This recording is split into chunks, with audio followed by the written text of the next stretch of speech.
প্রিয় বন্ধুরা, আজকে আমরা আলোচনা করব বিএনপির ভারপ্রাপ্ত চেয়ারম্যান তারেক রহমান বর্তমানে বাংলাদেশের রাজনীতিতে সবচেয়ে আলোচিত নাম। দীর্ঘ 17 বছর পর দেশে প্রত্যাবর্তন 2025 বৃহস্পতিবার তারেক রহমান সপরিবারে বাংলাদেশে ফিরছেন।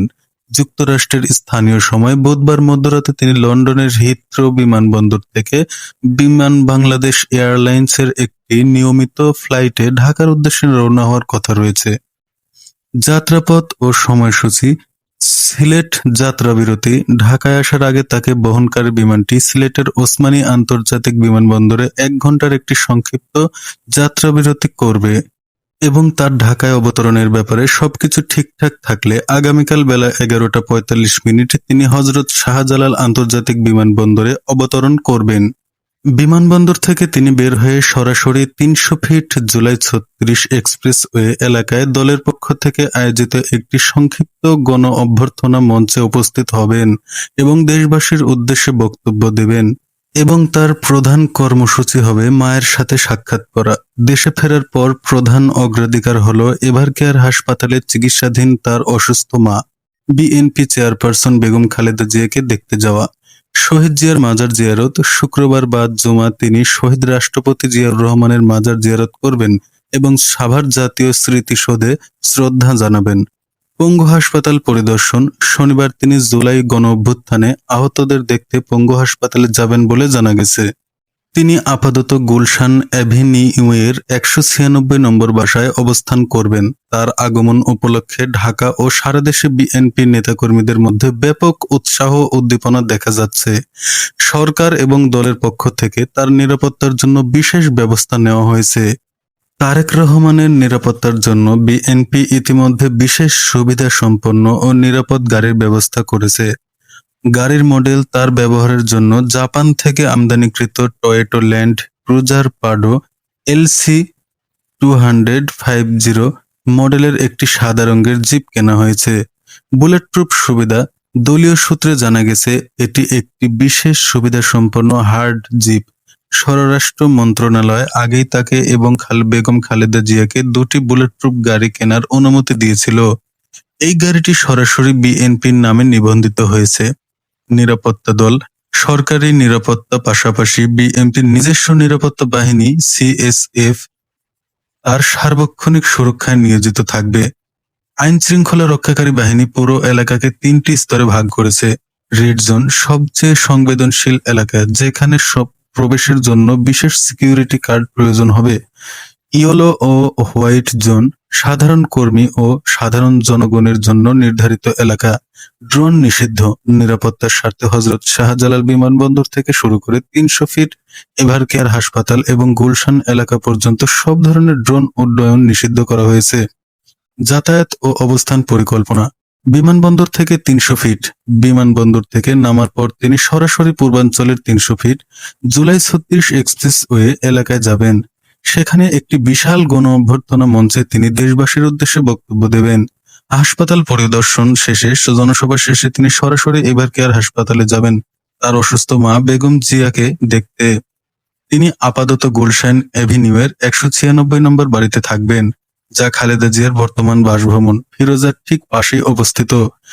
সেখানে ইতিমধ্যে সিকিউরিটি, সিসি ক্যামেরা এবং বিশেষ পুলিশের চেকপোস্ট বসানো হয়েছে। স্বরাষ্ট্র মন্ত্রণালয় থেকে জানানো হয়েছে যে তারেক রহমানকে সর্বোচ্চ স্তরের রাষ্ট্রীয় নিরাপত্তা, পুলিশ প্রোটেকশন দেওয়া হবে। বিমানবন্দর থেকে শুরু করে তার চলাচলের প্রতিটি রুটে কয়েক হাজার পুলিশ ও গোয়েন্দা সদস্য মোতায়েন থাকবে। তারেক রহমানের স্বদেশ প্রত্যাবর্তনকে কেন্দ্র করে নিরাপত্তার বিষয়টি এখন সবচেয়ে বেশি গুরুত্ব পাচ্ছে। দীর্ঘ সময় পর তার ফিরে আসার একদিকে যেমন উৎসবের আমেজ, অন্যদিকে প্রাণের ঝুঁকি বা নিরাপত্তা নিয়ে গভীর উদ্বিগ্ন রয়েছে। বিগত দিনের হামলা, 2004 সালের 21 আগস্টের গ্রেনেড হামলার ঘটনাটি বারবার সামনে আসছে, যেখানে তিনি অল্পের জন্য বেঁচে গিয়েছিলেন। সমর্থকদের মধ্যে ভয় রয়েছে যে কোনো স্বার্থান্বেষী মহল অস্থিরতা তৈরি করতে পারে। অস্থিতিশীল পরিস্থিতি। গোয়েন্দা সংস্থাগুলো সতর্ক করেছে যে রাজনৈতিক পট পরিবর্তনের এই সময়ে বিশৃঙ্খলা সৃষ্টিকারীরা ভিড়ের মধ্যে মিশে গিয়ে নাশকতা চালাতে পারে। বিএনপির নিজস্ব দক্ষ নিরাপত্তা বাহিনী, চেয়ারপারসন সিকিউরিটি ফোর্স তার সব থেকে কাছের স্তরে থাকবে। তারা ইতিমধ্যে পুরো রুটের মহড়া শেষ করেছে। এসএসএফ ও পুলিশ সরকারিভাবে তাকে বিশেষ নিরাপত্তা বাহিনী এসএসএফ লেভেলের সুরক্ষা দেওয়ার প্রস্তুতি রয়েছে। বিমানবন্দর থেকে গুলশান পর্যন্ত কয়েক হাজার র্যাব ও পুলিশ সদস্য মোতায়েন করা হয়েছে। জ্যামার ও ড্রোন ডিরেক্টর তার কভনয়ের আশেপাশে যাতে কোনো রিমোট কন্ট্রোল ডিভাইস বা ড্রোন কাজ করতে না পারে সেজন্য আধুনিক জ্যামার সিস্টেম ব্যবহার করা হতে পারে। ৩০০ ফিট ও এভারকেয়ার ঘিরে সতর্কতা। যেহেতু ৩০০ ফিটে লক্ষ লক্ষ মানুষের আগমন হবে, তাই যেখানে ভিড়ের মধ্যে তার জীবনের নিরাপত্তা নিশ্চিত করা সবচেয়ে বড় চ্যালেঞ্জ।